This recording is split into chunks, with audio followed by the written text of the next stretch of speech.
is, I mean, there were other tornadoes that were in the area that have been in the area of St. Louis since May 16th, believe it or not. So it wasn't even just that, like, that area Right. was since like March. There's been a couple tornadoes that actually impacted like the St. Louis area. But now they have like moved. Tornado Alley was like a little further west, Kansas, that kind of thing. And now it's Mhm. squarely like over Missouri. And Yep. supposedly St. Louis gets the most um, tornadoes for like a metropolitan area. So no other city is getting hit with tornadoes like us. So yeah, I think it's a long time coming. I was even because the school, where I work is in a really nice neighborhood, multi-million dollar mansions. And like I mean, there's still houses over there that are boarded up.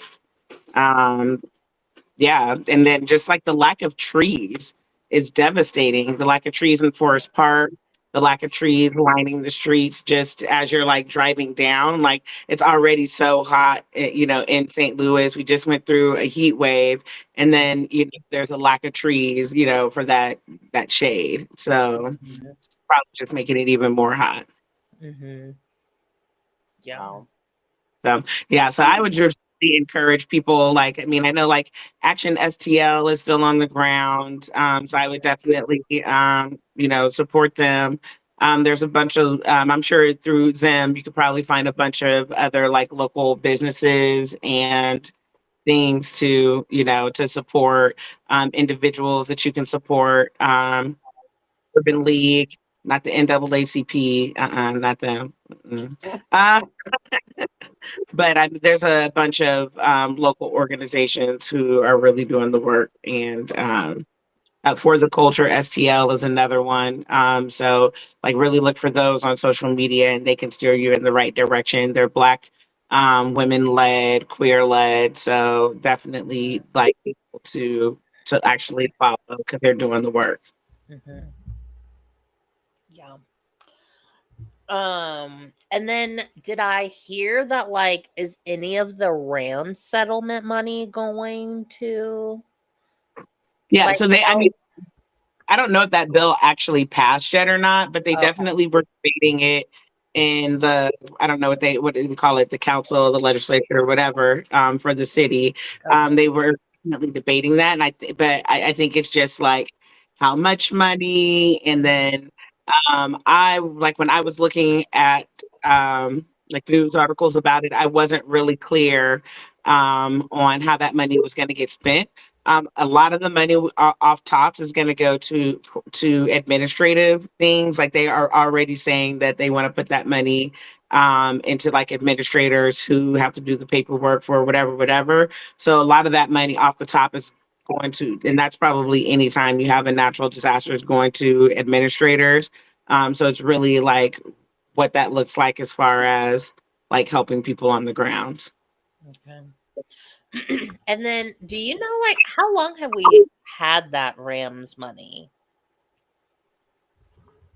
That's a good question. I want to say it's just been like since COVID. Like it hasn't really been that long. It's only been a couple years, a Okay. few years that they actually won that money. It's not like it's been a decade yet. Okay.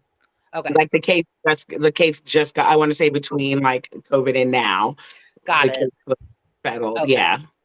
Yeah, I didn't think it was like that long, but I didn't know like to be quite honest, I didn't really Yeah. know like why did we get that because like they're no longer here. Yeah, because they basically like played us, and I think they like must have breached some type of contract with how long they were supposed to be here and like the conditions of the stadium, and like the people in the city were making every reasonable effort to give them the stadium of their dreams, and they were just like your market doesn't have enough money. And I think the reason why we had like Ram settlement money left because, like I said, it's been 5 years. But I think the reason why there was money left is because they've really been debating on like to spend it. And initially, w- and one of the reasons why Kara, back to your question about her, is even still in office or got to be in office is because she was very well funded by millionaires, billionaires, and also was fighting for that RAM settlement money to be spent with business interests. So to put the vast majority of that money with businesses that were trying to invest in downtown. So they wanted like $100 million of the RAM settlement money to, and then the businesses would contribute 200 million to revitalize downtown. And so they had been going back and forth about, well, how about we give you 40 million? And they were like, well, if you give us 40 million, then we're only going to invest 100 million. And it's like, well, where did that other 100 million go? Like, why do we have to invest, the Right. taxpayers have to invest 100 million, and you're just going to reap, the benefits anyway? So that debate is probably the reason why the Rams money hadn't been spent and was still available for the tornado victims to begin with.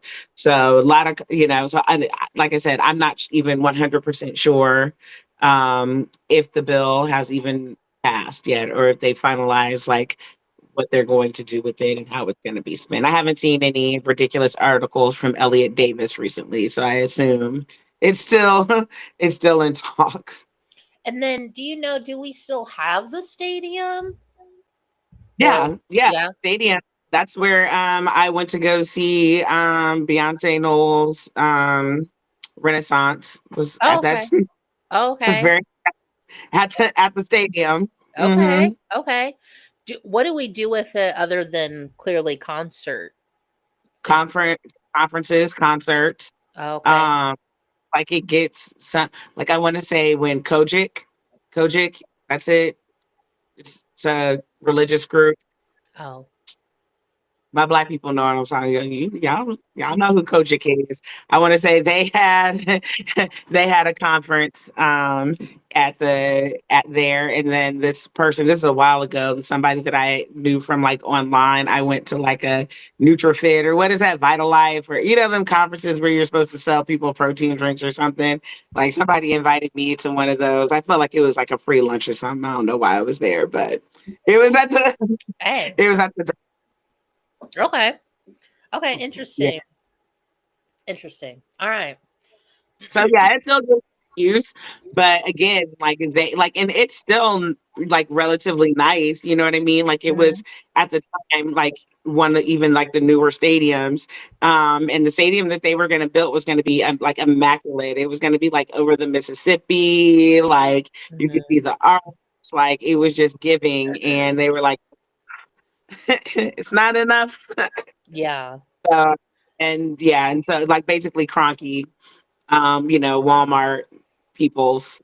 So they sued one, and then they have to, they gave us money, and it's just sitting there because they can't figure out what to do with it or how to spend it in the best way. So there's business interests, and then there's the people, and they keep clashing. Sure. I know when a few episodes ago when we had my friend Janae on, she's heavily involved with like the arts of St. Louis city, and she's always said like there's so much money in the city, like where is it going? Like, and so here I'm just thinking of like the stadium, and I don't know like how often like it's getting used like on a yearly base basis, but I'm just like, yeah, I do feel like there is so much potential in St. Louis, and sometimes like nothing happens. And then when she was telling me about kind of like the money in certain areas, it's like, yeah, like what the hell is going on? Like why is it Yeah, this way? like same. I mean, St. Louis has a crazy, crazy like history. I mean, I think that like you could like go to a neighborhood in St. Louis and do just like this deep anthropological study on like how this neighborhood used to be black, but now it's the Injustice Center in Clayton, or it's Mhm. Walmart, it's Target, or like pick your poison. And so I like just the way in which oppression like manifested in St. Louis is more like it's giving more southern, even though it's kind of northern. And so it's just really like that money is it's insular. You know what I mean? It's going towards it's staying in those communities, and it's not the property taxes can't be any higher because we have the Hancock Amendment. So like even if we raise property taxes on wealthy people, the Hancock Amendment will say we can only collect like this much more of a raise. So I mean, like Missouri has a lot of laws to keep the money where it is, but I mean, it's probably going to, a new Bush Stadium. It's going to, St. Louis soccer. It's going to like little niche neighborhoods, but it's not, St. Louis was effectively redlined, so it's not going to black neighborhoods, which means the schooling in those neighborhoods are subpar, which means the people that come out of them don't have the skills to participate in the job market in the way that they need. Now you're having to get people to come from outside of St. Louis who will inevitably have a better way of life than people who've been here their whole entire lives. Right. Right. You don't find that suspicious? Literally, that was good. I like that. I like that. Yeah, and I just can't think of do you remember when Vega lived, is it like the art house or something? Is that what it's called? Art house, Yeah, Graham yeah, Vanderbilt. yeah. And I want to say, like, isn't there? I feel like there's a neighborhood over there for years, like, has just been run down, like, and nothing has happened. And I just, anytime I would drive by, and like I said, for years now, I'm just like, why isn't it anything being done? Because those could be like nice potential places, but they're essentially just like rotting. Well, I want to say like Paul McKee and like other people like him who I think that's his name, who own like so many properties on the north side, like essentially like they were buying these properties for pennies on the dollar. They're allowing them to disintegrate. And now with the advent of the spy center, I can't think of the geospatial center or whatever, that's moving from the south side to the middle of north side St. Louis. Now he's able to sell those properties for probably more than just the land alone is worth more than he probably paid for a land plus a building. There's no real consequences, like the city like could come down on him, but like they don't. Like a lot of his properties mysteriously like burn up in a fire. So like I mean there's a lot of like the city, the mismanagement of these properties, these owners who own the homes don't really want to do anything to them, and like the way in which like urban renewal and like revitalization happens isn't by accident. Like it's totally part of the plan. Like there were newspaper articles back in 2014 that were telling you that from downtown to the airport and everything between 70 and 40, they want to revitalize. So, and then who lives in that area? You know what I mean? By and large, especially if you're talking about north of Delmar, that's primarily between Delmar and 70, that's Black folks. And so they've been, even before this tornado, during the Ferguson stuff, they've been talking about revitalizing this neighborhood, this area, which in essence means the white people want it back. And so like it's not by accident that these homes have been abandoned and allowed to be run down, that when they do tumble to the ground, they collect the bricks. Like even during the tornado stuff, they're stacking bricks on pallets. Like there was a house next to Jazz's house that had needed to be torn down for years. Now all of a sudden the tornado happens, the house gets torn down. Now they have contractors out there stacking the bricks because they're going to resell those bricks for pennies, well, dollars. They're going to get dollars for those bricks because they're original, all this other stuff. Sell them off to some place like California, and now St. Louis loses that like architectural like uniqueness and beauty that it has because greed, capitalism, and again, this was always the plan. It wasn't ever by accident.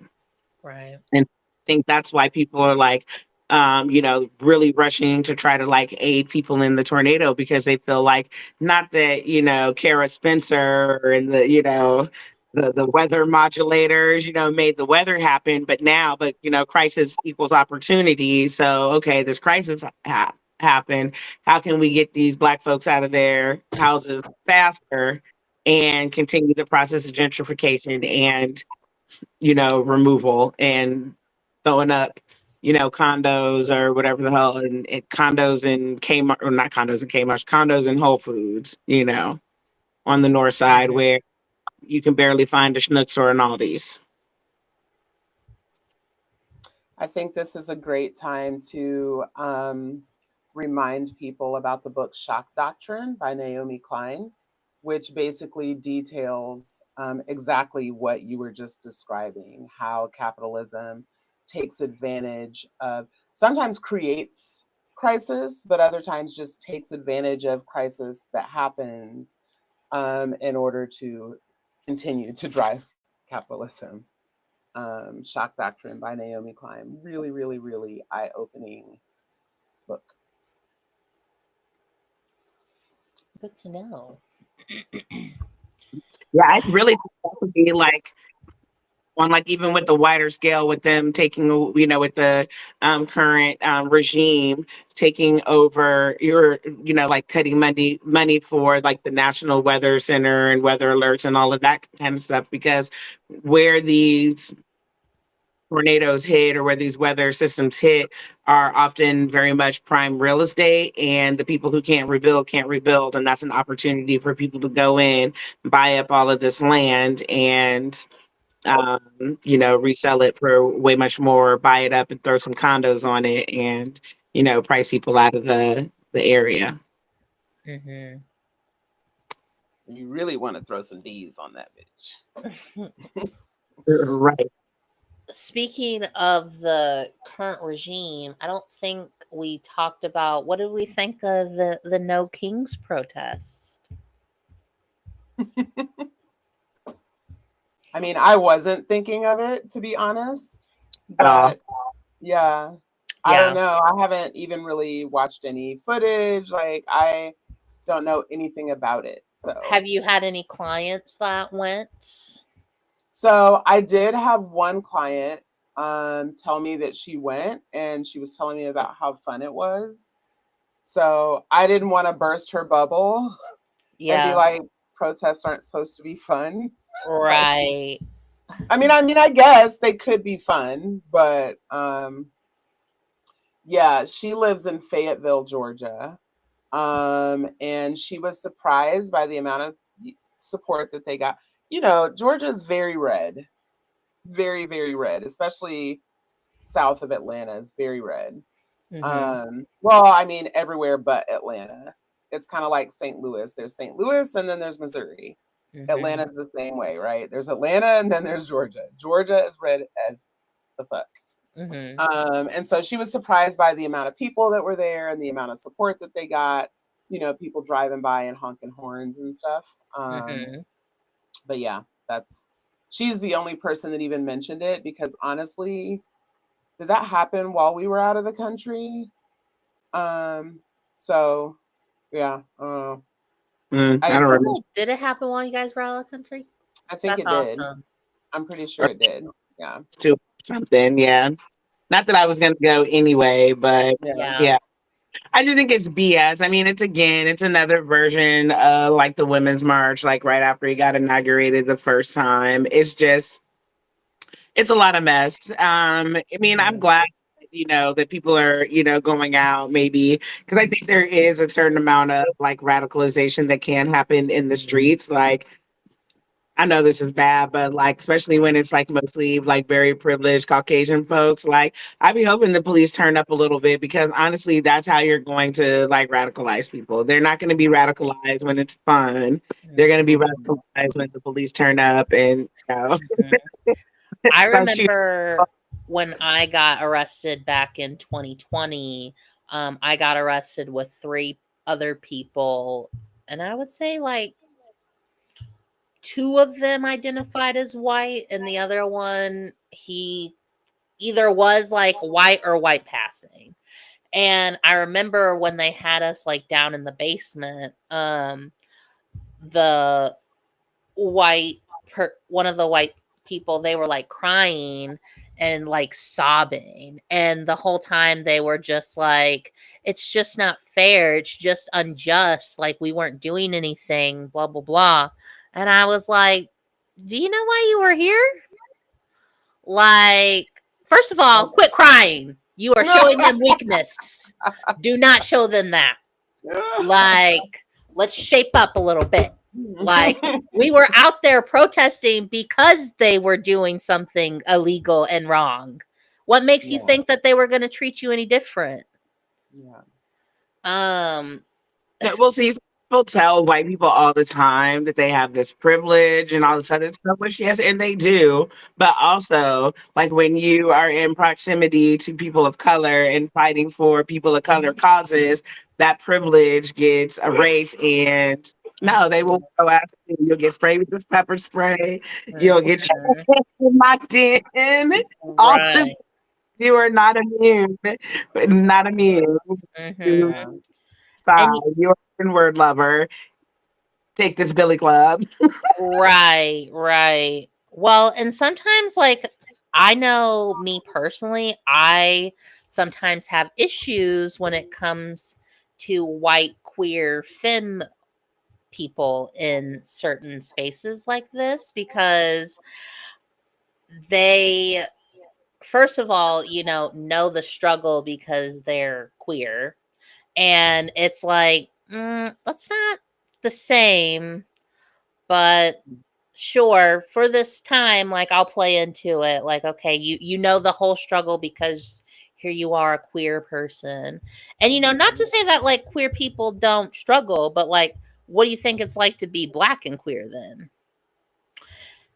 But I digress. And so I feel like you have these white queer femmes going out into these spaces and saying like, oh yeah, like here we are, fighting for my friends and blah blah blah, and then they get tear gas and then they're too traumatized to do anything.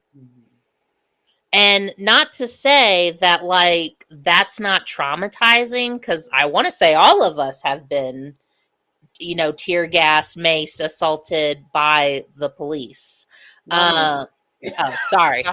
I go home early. Okay. Sorry.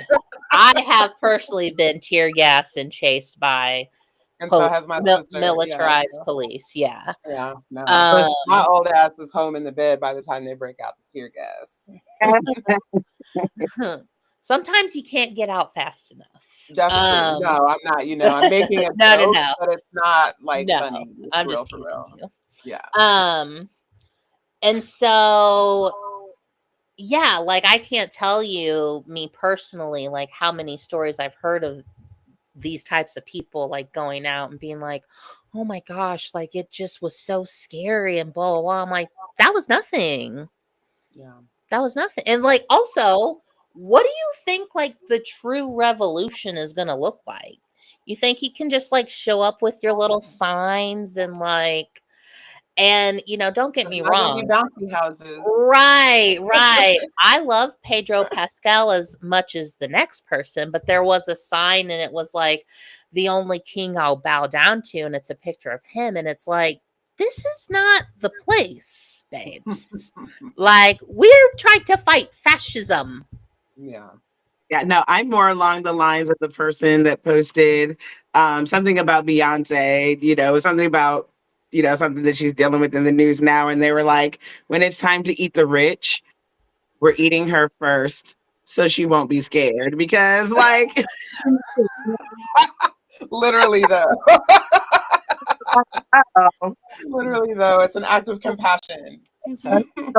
Extra seasoning, maybe some lime juice. Come on now, it's Beyonce. That's hilarious. That's funny. Yeah, we'll have to come back to how she almost died last night. Yeah. What? Yeah, and did. She's been floating around. So remember I told you I've watched Cowboy Carter like no fewer than 10 times at this point because people keep going live on TikTok. So I've watched it from beginning to end. It's fire. I'm still trying to decide if I want to see it live. It's fire. But there's a point in the show where she gets in this red Cadillac and she's like floating above the audience, and I think it's her way to be able to get closer to people that have like the nosebleed seats. So she gets in the red Cadillac and she's like floating around the stadium. But last night she's on the red Cadillac and she's floating and the Cadillac is like tilting. And she's saying through it for a long ass time, but eventually the Cadillac's literally like this. And so she's like, okay, no, stop. Stop. You got to stop the show.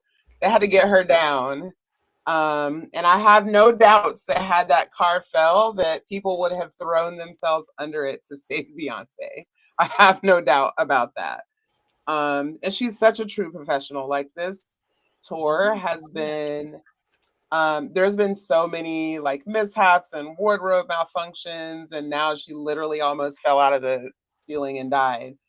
And she just stays professional through it all. Got back on stage and just kept going like nothing happened. And this is her Cowboy Carter Mm-hmm. tour? Mm-hmm. Has she like? I like Beyonce, but I'm not in the Beehive. Mm-hmm. Same. Yeah, I agree. like I've been accused of being Beehive, but I just really like Beyonce. The same way that I really like Prince and I really like Michael Jackson. I think that she is this generation's premier talent. Like, nobody doing it right now is better than her. Like, she's so good. She's so good. yeah. I'm not Beehive, but I really, really do love me some Beyonce. I do. Yeah, I agree. I think she's super talented. Definitely has made a name for herself. But I was curious, like, has she had these many issues with like any of her other tours before?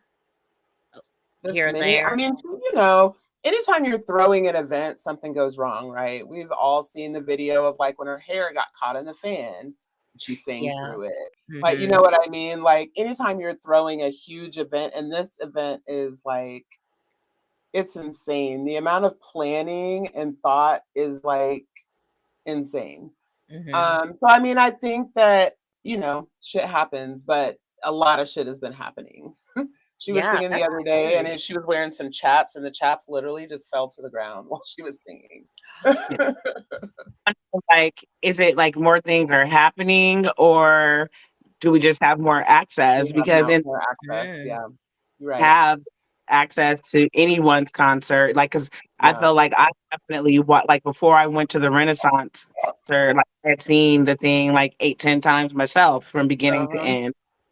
So I think we just have so much more access to be, and then people love to highlight her mistakes.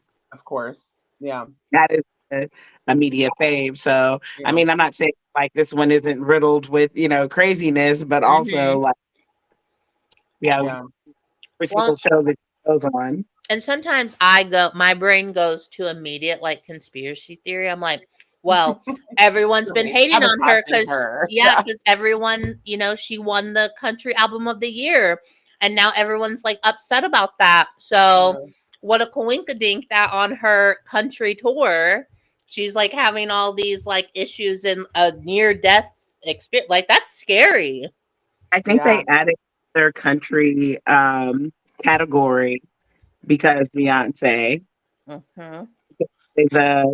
As they should. Because I'm sorry, Cowboy Carter is fire. I don't care. I don't care. Cowboy Carter is fire. It is. I'm excited for the rock album because we know it's coming. And I love rock Beyonce. And if Lenny Kravitz isn't on this album, I might crash out. No, for real. And I was gonna say, because you know, Megan did a song with Spirit Box. I'd be curious if they would all collab. Or if Hmm. maybe Spirit Box might be a little too heavy for Beyonce. I don't know. But if she Yeah, I wanted to don't dip her know. toes in it, I I was would trying to definitely think, listen. like, of the rock collaborators, like, who would Like it early be? rock and roll, like because Yaya gives like Tina Turner vibes anyway. So I feel like a lot of the album is going to be around like early rock. You know what I'm saying? Because she's Mhm. a historical ancestor nod. But I mean, you Mhm. can't do rock without Lenny Kravitz. No, Absolutely not. for sure. Yeah, and that would be so fire. That gave me That goosebumps, would. actually. Yeah. Lenny Kravitz and Beyonce gives me goosebumps. Blue Ivy, if you're listening, I put know, manager, yeah. manager Blue, you can go on and get on that. Yeah. Get Lenny on the phone. Yeah, it's been interesting too because first of all, to see Blue Ivy and how much she's grown since Renaissance. Was it Renaissance? Yeah, it was Renaissance. She's like such a true professional. And then we've been introduced to Rumi, who is like in love with the stage. I don't know how much talent she gonna have, but she definitely fell in love with the stage immediately. Yes. Um, and it's been interesting because Beyonce has cried on stage. I've never seen her cry on stage this much. And so it just, my nosy ass is like, it just makes me wonder. She did bring Jay out while they were in Paris. And then she wore the Jay t-shirt when they were in New York. But surely with everything going on with Diddy, there's got to be some conversations being had in the back room. And it just makes me wonder, you know, but they don't tell us nothing. Beyonce won't even talk to us. So, Because we wouldn't believe her no way. you're right. You're right. I've been like, because I talk about Diddy with some of my guests, and I tell people like Jay-Z, Trump, Diddy, like they were all in the same, little financial circle up in New York. So it's like, and I think too, like kind of with what we saw with Cassie, right? Like she was a victim. Like who's to like? I think at least when I talk to people, they try to put this blame on Beyonce specifically. And I don't really hear like the Jay-Z. I just hear like, well, what about Beyonce? And I'm like, listen, I'm not saying like Beyonce doesn't know about it. All I'm saying is when they first met, I know they didn't date when she was 16, but they met when she was 16. Like, well, you say they didn't date when she was 16, but allegedly. Allegedly. Yeah. Because we know Jay likes some allegedly. Right. Yeah. I'm just because I've always heard when you bring that up, they're always like, well, they weren't dating, they just knew each other. And it's like, okay. Whatever. I mean, I think people always love to blame a black woman though. Right? Like what were we just discussing earlier? Mm-hmm. And so yeah, like I don't know, when it comes to stuff like this, like for the people involved, is a strict, like should they all be punished the same, I guess is what I'm trying to say. Like, do I think Diddy, any men or woman that was like knowingly involved should be punished? Absolutely. But when you have these victims that grow in this system and that's kind of all they know, again, not to make an excuse for them or say that behavior is right, but should they be treated the same as the abusers that were abusing them? Me personally, like, I don't think so. No. So, like, I'm curious to see again, like, how this is all going to play out. And I know we've talked about it on, other episodes. Like, it's bigger than just these celebrities. Like, me personally, I want to know the judges. I want to know police. I want to know doctors. I want to know lawyers. Like, I want to know the whole system that is involved in this. Can we talk about how I think Diddy is about to get off? Same. I think he's about to be acquitted. Yeah, same. what really bothers me, because I think about this so much, but I just don't care to post about it on Facebook. But what really bothers me is like, okay, I understand like the legal reasons why Diddy is probably going to get off, and like the amount of like mostly men, but people who are like, I mean, they were all just consenting adults. There was no crime. There's no crimes being committed. Like they were just all consenting adults. And if it can happen to Diddy, you know what I'm saying? It can happen to us. It's like, first of all, already happening to your black ass. So why, you know what I'm saying? Second of And all, so, you're telling on yourself. yeah, yeah. And second of all, like let's say that like maybe Diddy did not commit, like they can't prove that he committed any crimes or whatever, whatever. What we have seen of him and what we know about him, and the fact alone that he's like a billionaire, like I could care less. Like if he goes to jail, like even if the DA didn't really prove their case, I'm like, am I gonna be sad he goes to jail? Like, never, ever. So like the amount of people that are still want to like defend him and like, you know, even though they're like, oh yeah, he's a piece of shit, but like he should be able to be a piece of shit. It's like, what? What really? That's the I'm Yeah. defense. like, yeah. And I just think too, like, how was the Cassie video not enough? Like, how and correct me if I'm wrong, but like, didn't they find like AR-15s with the numbers scratched off? Like, isn't that a crime They within itself? dude with the drugs, but like I was trying to explain to somebody, I was like, first and foremost, the whole case is around like the RICO is around like human trafficking across state lines. And even if we can personally agree that people should be allowed to sell their body in any way that you know they seem fit in accordance with you know whatever you know regulations, labor laws, practices, whatever, at the end of the day, it's not legal. So just like, you know, marijuana might be legal here in Missouri, but if I cross state lines with it and I wind up in Wisconsin or Canton, I think Kansas is legal, but like let's say Wisconsin or Iowa or someplace where it's not legal, like I have trafficked drugs across state lines, like it's still like a crime. And if I involve other people in doing it, it's a RICO. So like he was getting, he's never said he didn't. He was getting prostitutes. They were crossing state lines. That's human for the purpose of engaging in sexual activity, and he was paying them.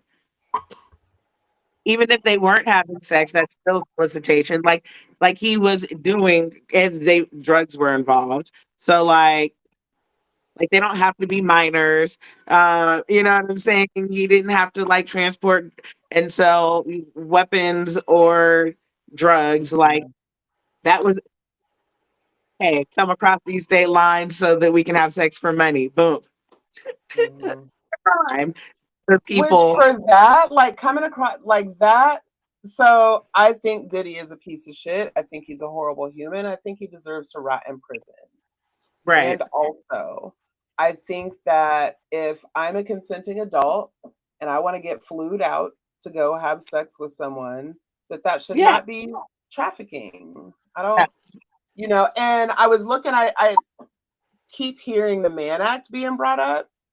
Right. And I don't know if you guys remember, but like, the Mann Act was actually, if I'm not mistaken, and they Mhm. can correct me in the comments if I'm wrong, but I thought the Mann Act was like basically created because the boxer Jack Johnson, he was a black Yeah. boxer who was dating a white woman like in the 70s. Yeah. And I think they like went out of town and they created this law so that they could prosecute yeah. him. And Yeah. so I do find it like the law itself is racist. And I just feel Yeah. like he's done so many other things that are terrible that we don't need to use a racist law to prosecute No. him. We don't, but you don't have to use the man necessarily that just to say that like he was bringing people across state line. You know what I'm saying? At the end of the day, committing crimes.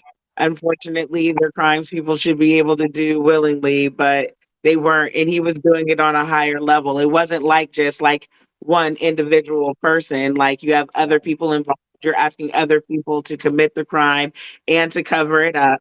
You know what I'm saying? So it's not even just the crime, it's the cover up. It's and then the abuse, the coercion. Like, yeah, So no, to don't get go the back rape. to the Cassie video, Impad.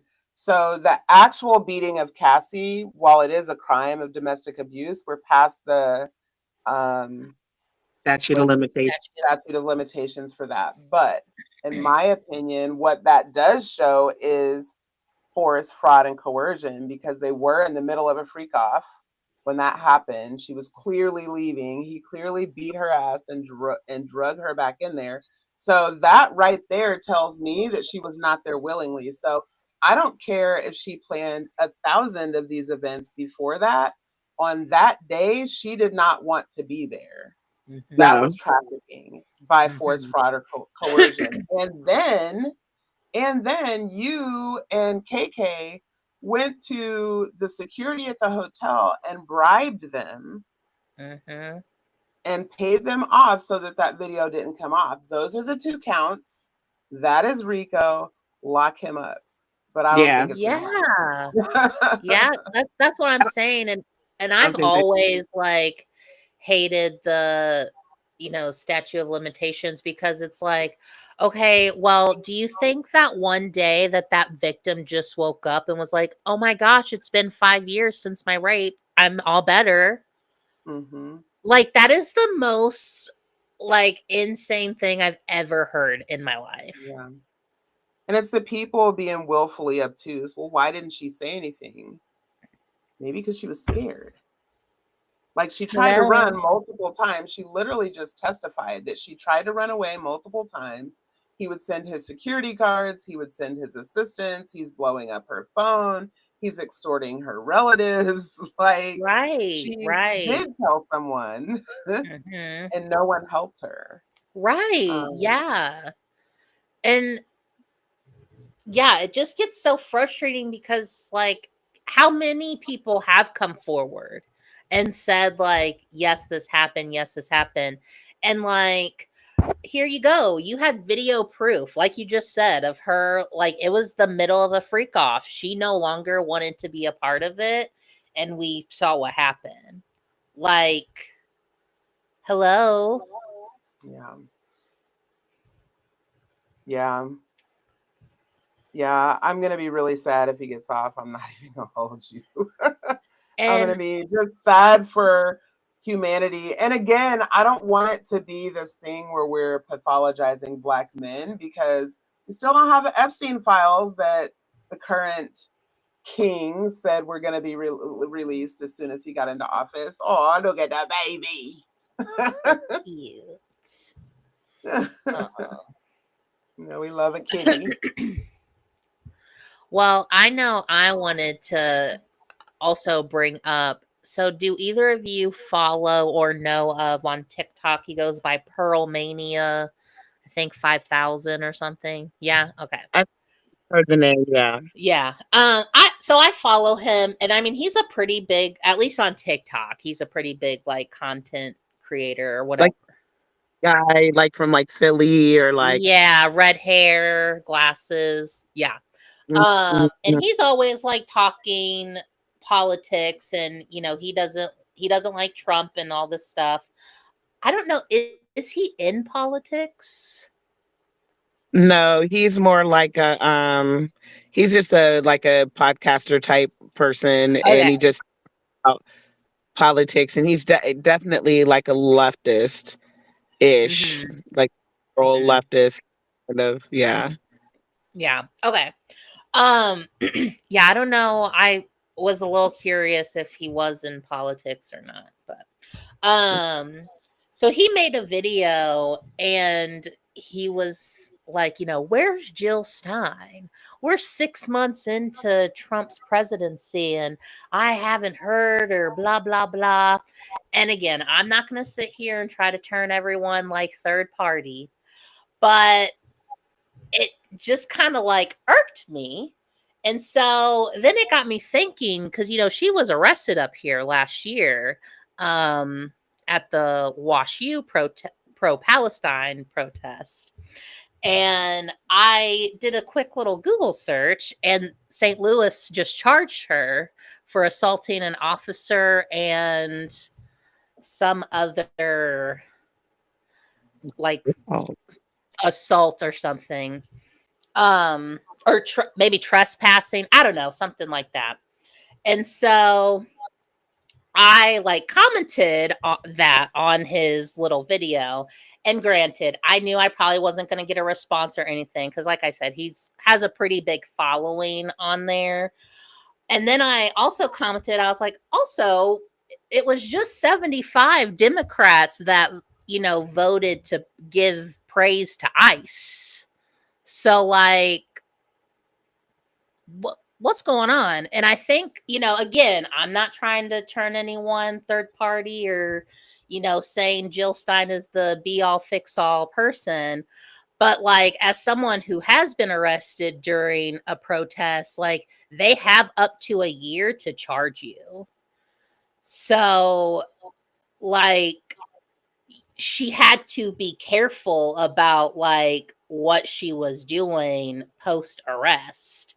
And so I was just kind of like, where is all of this?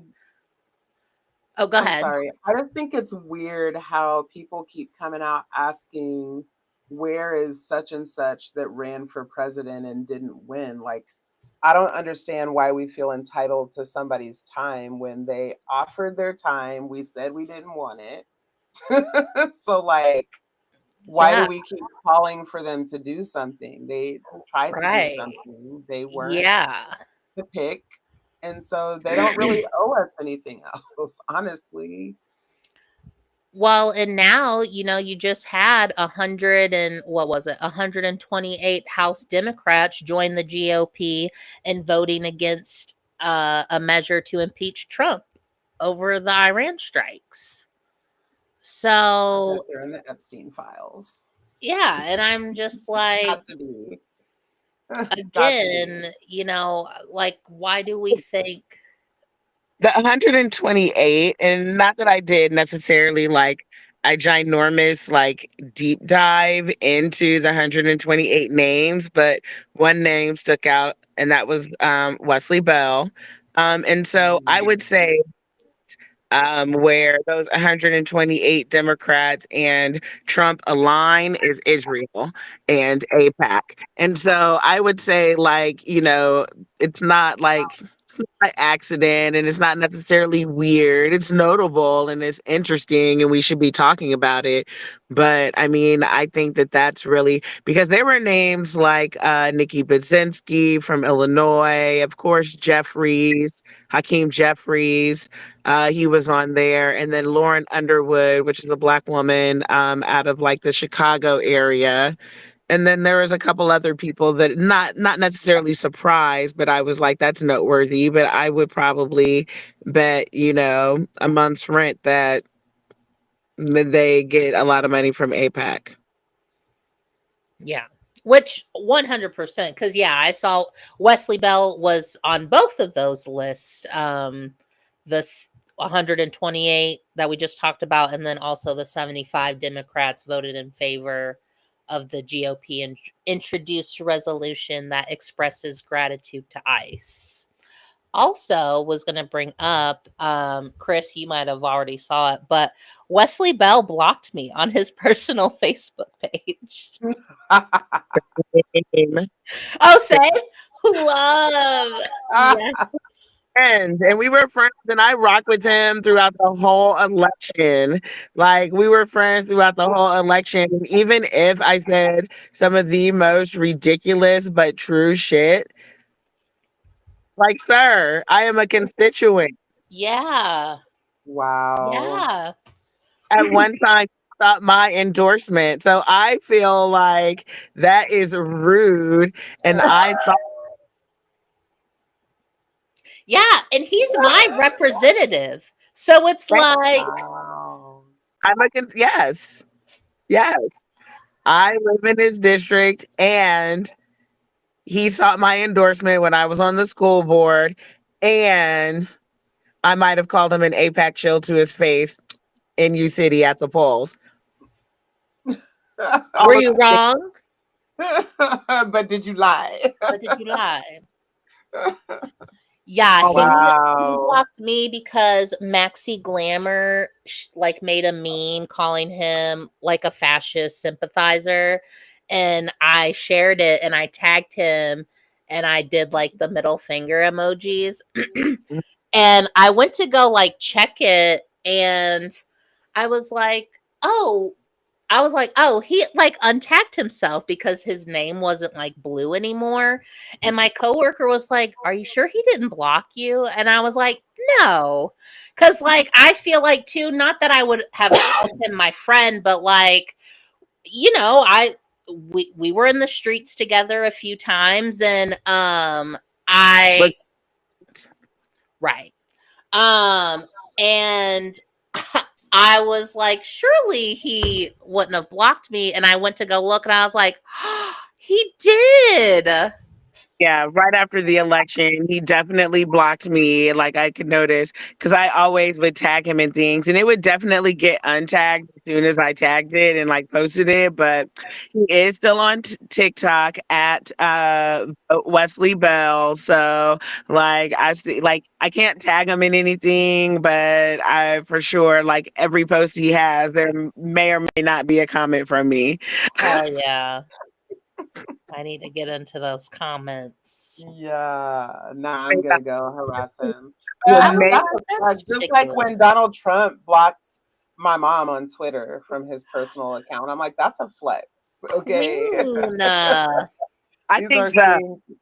Because I was on his head all election, and like I knew even before like people were actually saying it when those commercials started running. Like I couldn't prove it, but I swear I was in his Missouri filings. Like I was in, I was deep into his FEC filings. Like I know I'm in APAC, and when I didn't see APAC, I was like, oh, okay, they being sneaky, they being Mhm, under another name, but no.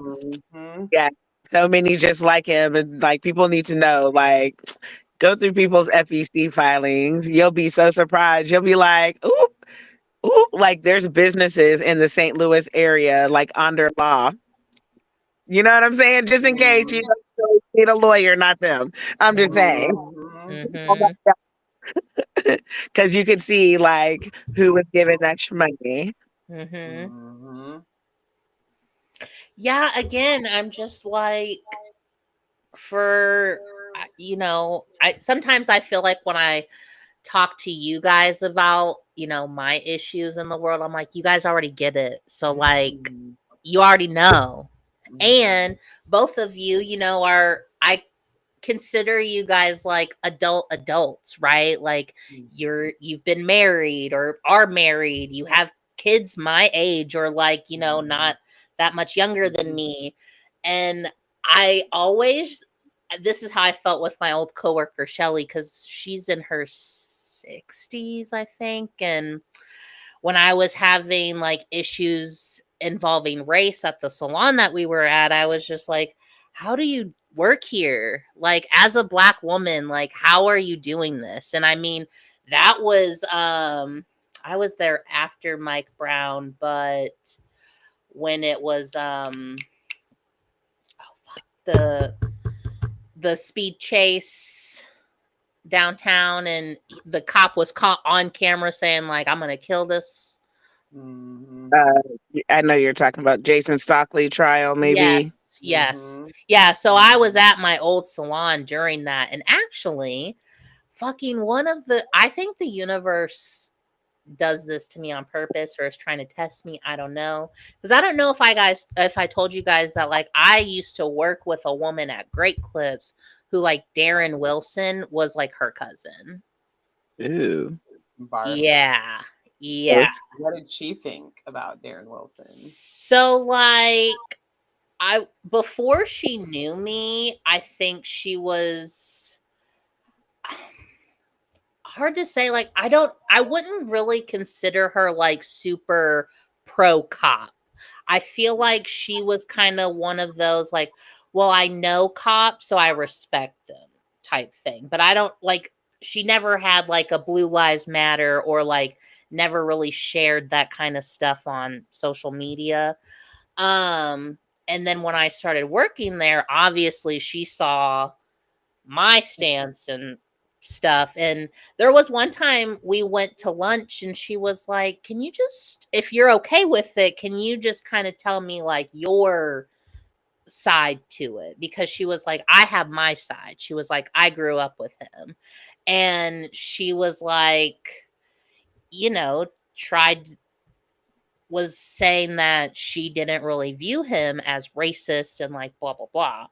And I had to explain to her, I told her, I was like, look, I think a good majority of us can say that like we don't think he woke up that day and was like, you know what I'm going to go do?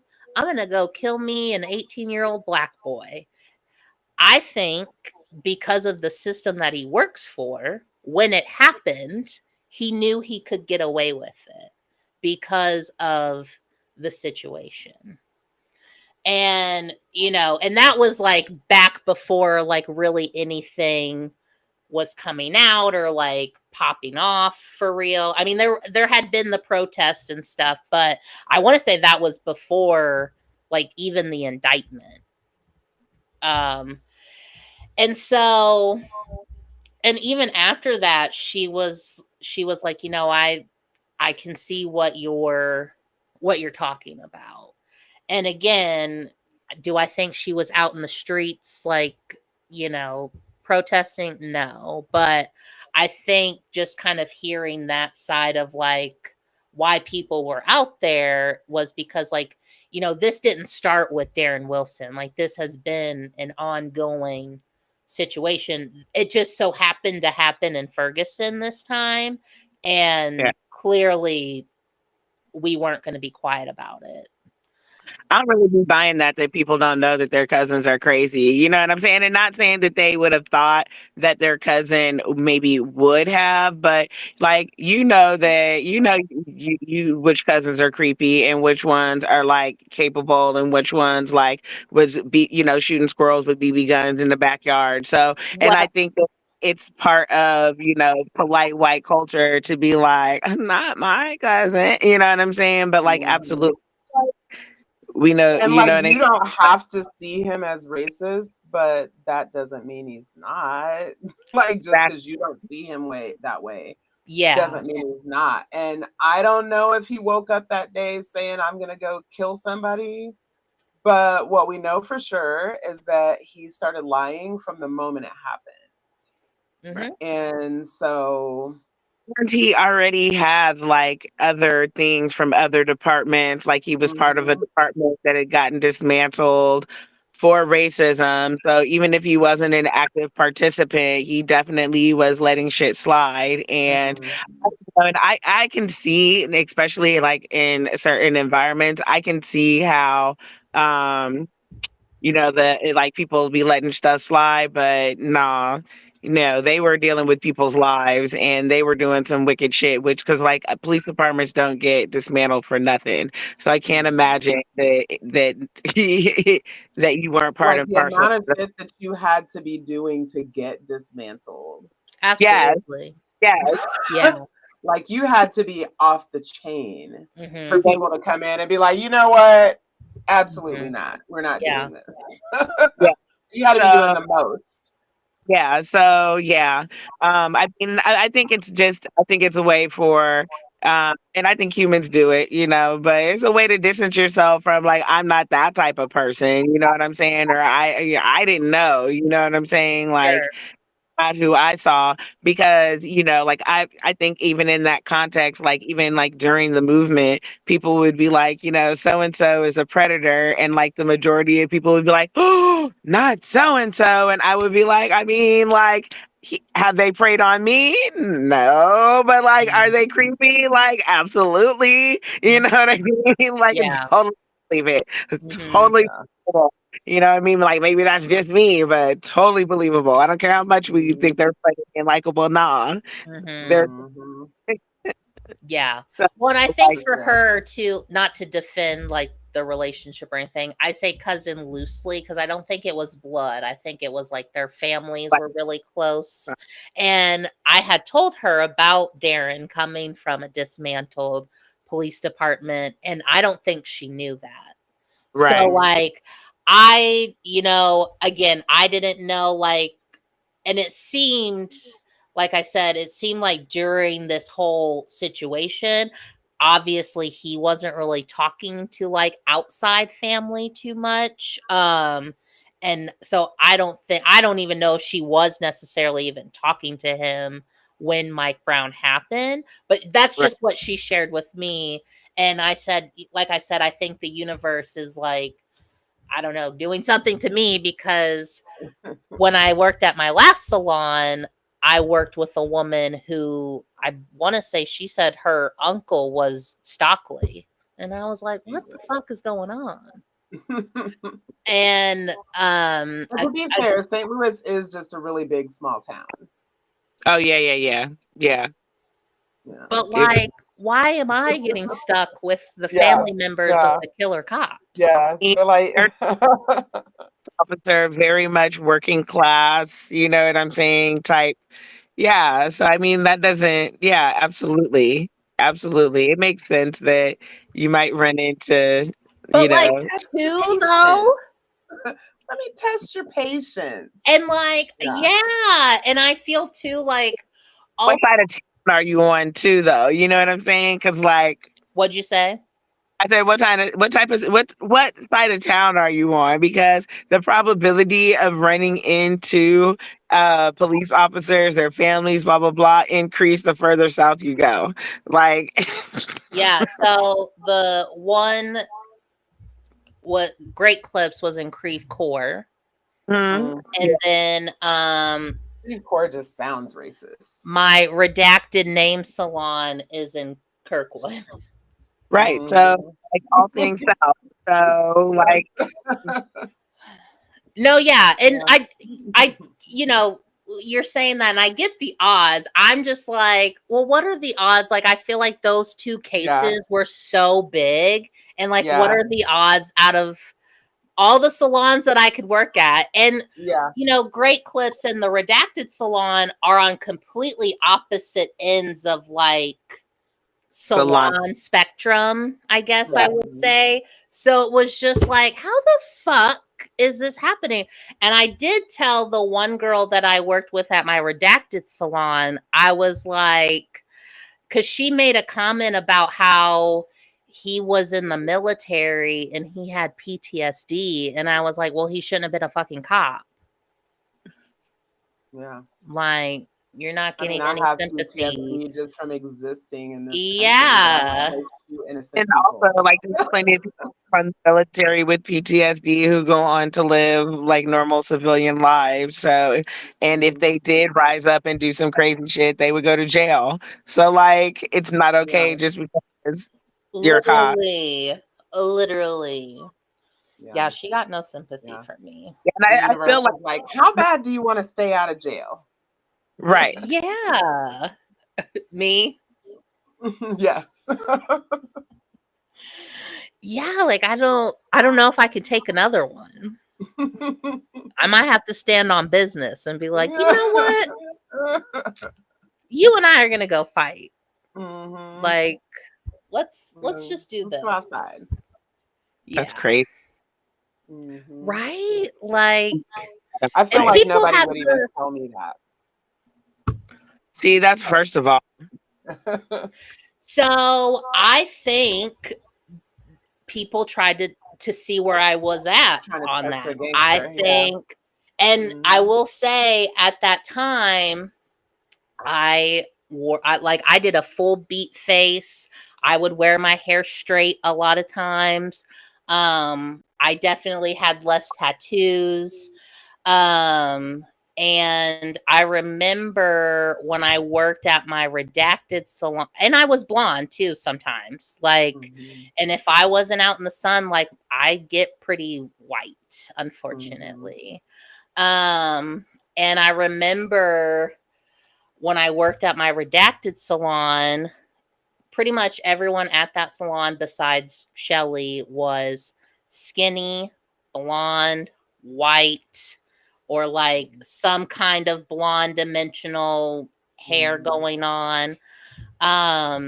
Grew up in pretty influential areas, and they invited me out to Billy G's one night, and this was before like anyone kind of really knew that, you know, I'd been protesting or like my real thoughts. And I think uh this was after, maybe it was one of the anniversaries coming up, or there were protests happening and they were talking about it like, oh yeah, you know, I was late going home the other day because like there were protests, and they're like, yeah, so like how do you feel about those? And I was like, oh, well, I've been like tear gassed, and because I'm very honest with like where I stand on a lot of things. And if you don't like me, you don't like me.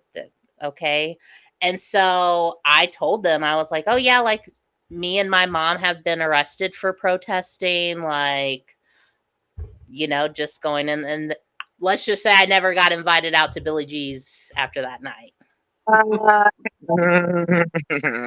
And then I remember there was another time where one of the other stylists, who I did not like her anyways, but she invited me to like a sign making party, and she lived out in Eureka. And I was always just like, there's just something about her that I do not like, I do not trust. And so when she gave me that invite, I was like, this is kind of weird, because like it's not like we even really talk in the break room or anything. And so I remember I was asking Shelly, I was like, hey, did like she invite you to the sign making party? And Shelly looked at me, she was like, girl, they know not to invite me outside of work stuff. And I was like, Yeah. I want to be on that level. Yeah. But yeah, like I think because my features were more on the, they were like, ooh, where does she Kind like, of see where you fall. yeah. I was just telling my grandson about that because he's very pale, very blonde. And I say often, like, if we were to cut his hair very short and he stayed out of the sun, he could pass for a funny looking white dude. Mhm. And so I was just explaining to him how, because of the way you look, people are going to test you. Mhm. Like, they're going to test you, but just know that it doesn't matter how you look. You are a Black man. Mhm. Like, Yeah.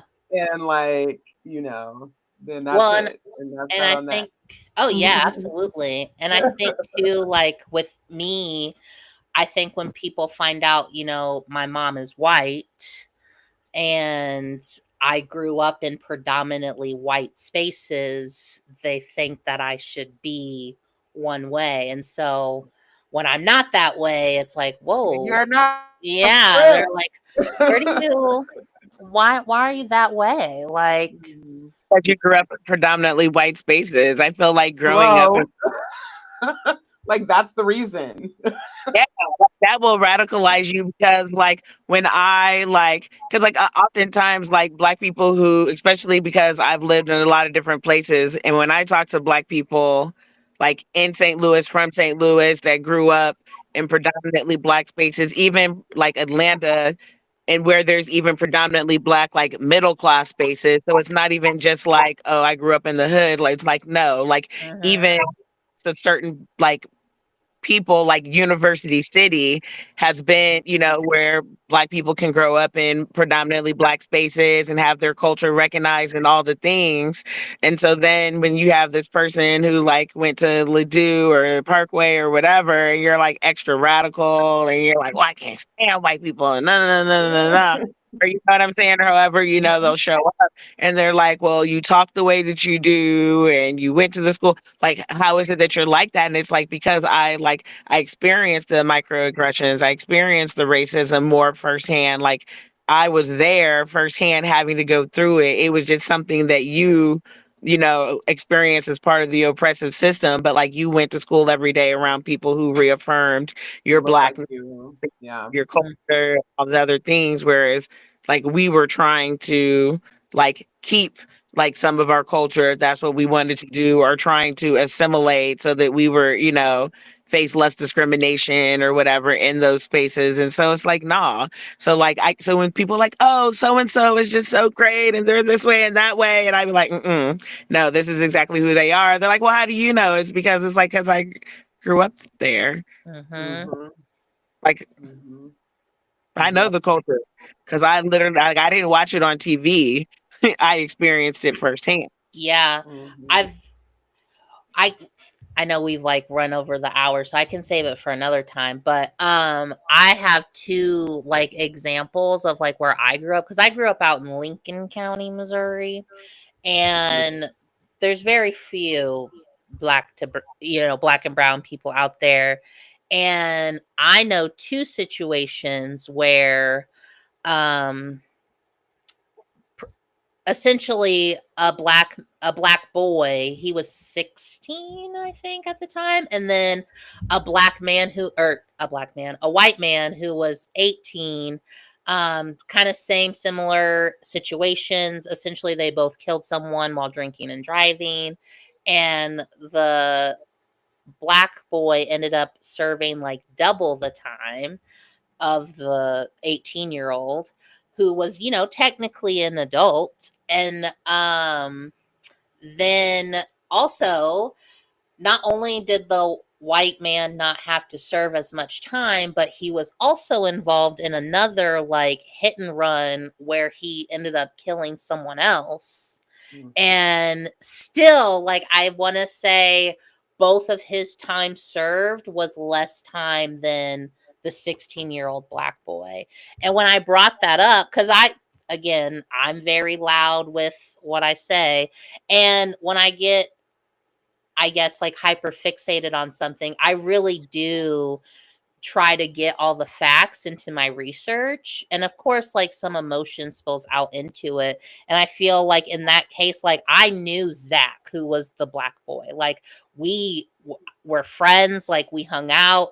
Now, do I condone him getting drunk and like killing two people? No. But do I think he did it maliciously? No. It was just an unfortunate accident. Dumbass kid. And yeah, and I will say, he did not try to fight it. He was like, I will take whatever, like, comes my way. And yeah, he ended up serving, I want to say 16 years behind bars. Meanwhile, what was his name? Daryl Hall or Hale, one of those. Like, yeah, like, he ended the first time he killed his baby mama because they were drinking and driving, apparently got to an accident. He claims, because when I made this post, he actually reached out to me because people were commenting on my status saying like, oh my God, you got to come read this. And he tried to get into my DM saying that I was like lying and, painting him in this bad way. I was like, dude, everything I got, like, public record. Like, I'm not making anything up. And also, I don't care about your opinion. I did reach out to Zach before I made this, and I sent him everything. I was like, are you okay with me, kind of bringing you into this? And like, and he was like, yeah, you're not saying anything wrong. Yeah. And there was another situation. Oh, someone that I went to high school with, he was out at a bar and he got killed because he got into a fight. And when the whole story came out, he is a white man who, I think he was either like Marines or he was in the military, and his killers were two brown men.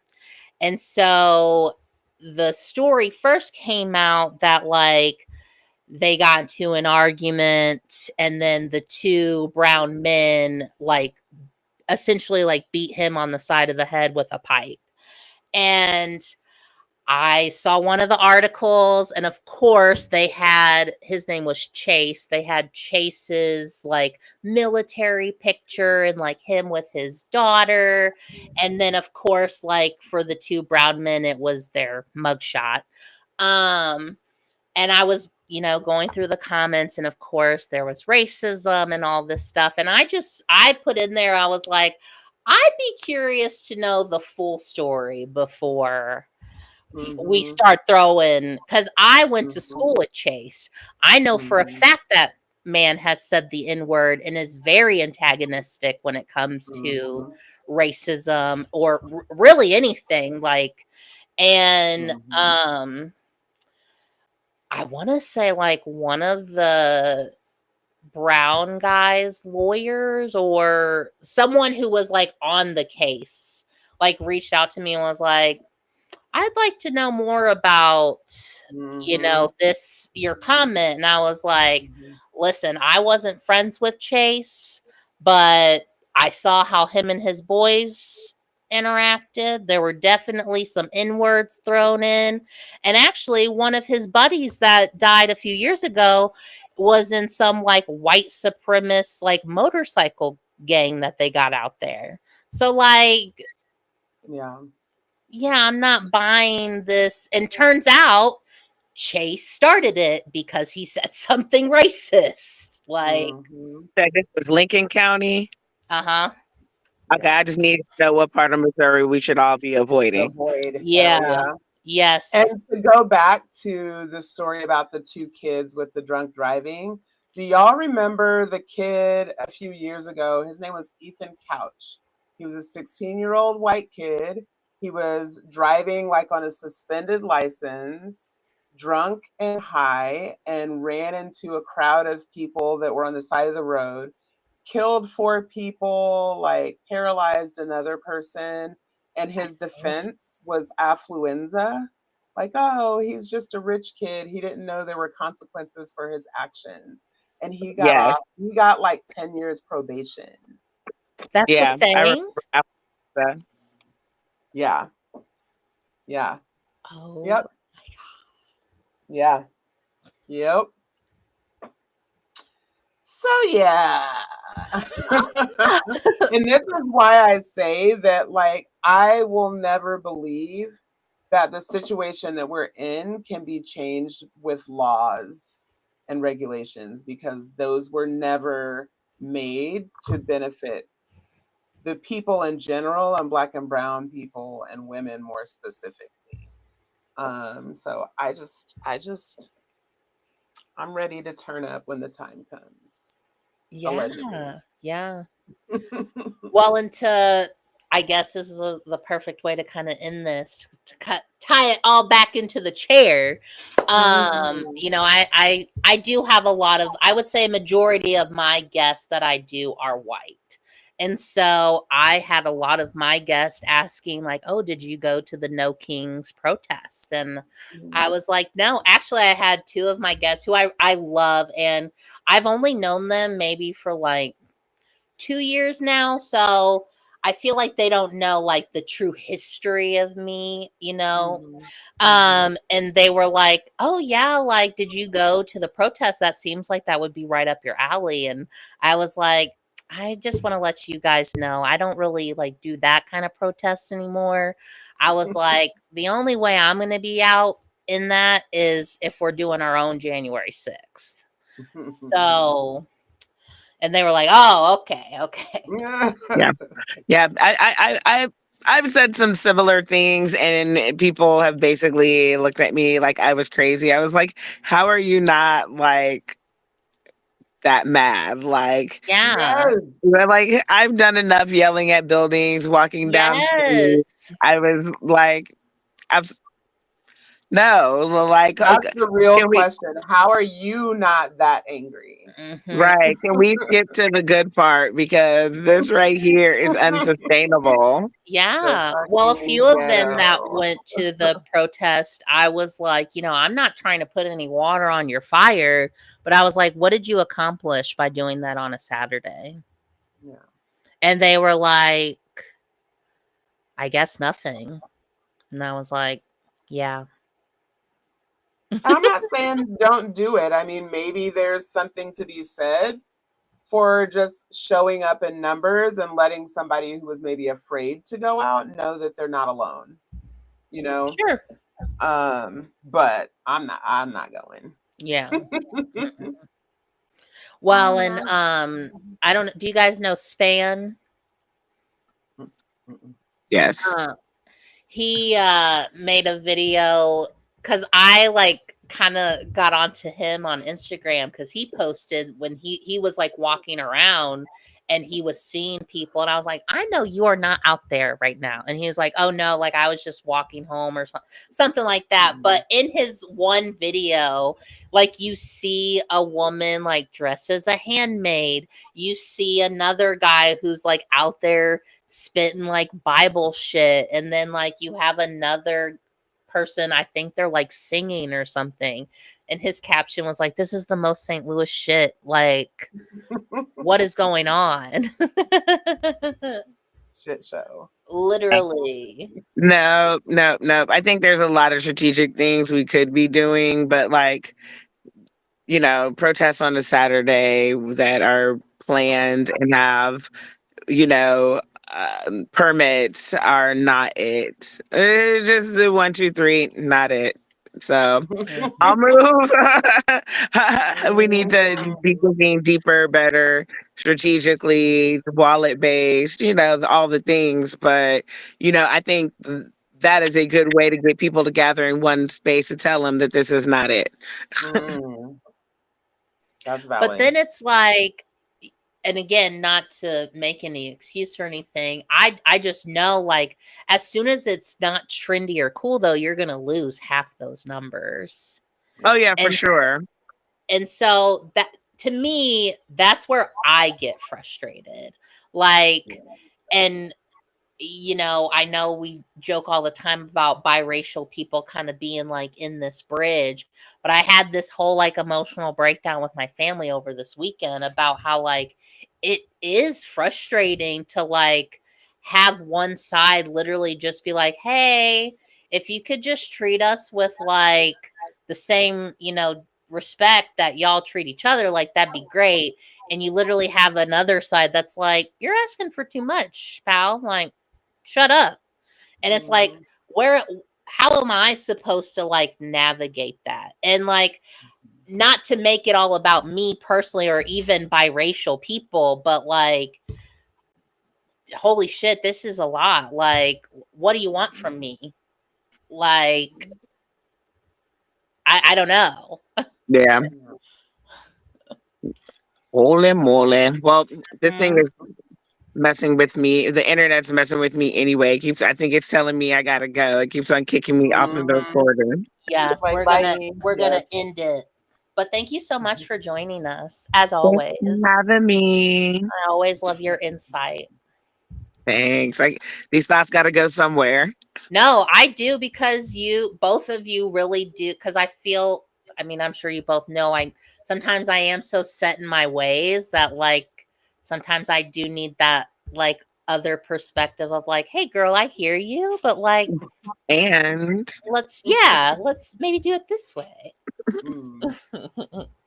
All right. Well, that's a wrap, but the work is still real. Black Behind the Chair isn't just a show, it's a pulse check on power, culture, and care. We're Impad and Peppermint Petty. And I'm Kay About It. Showing up loud and rooted, reminding you that authenticity isn't optional and silence never served us. Keep shaking the table, keep breaking the mold, and never forget what happens behind the chair echoes far beyond it. Until next time, power to the curl. Cheers. Cheers.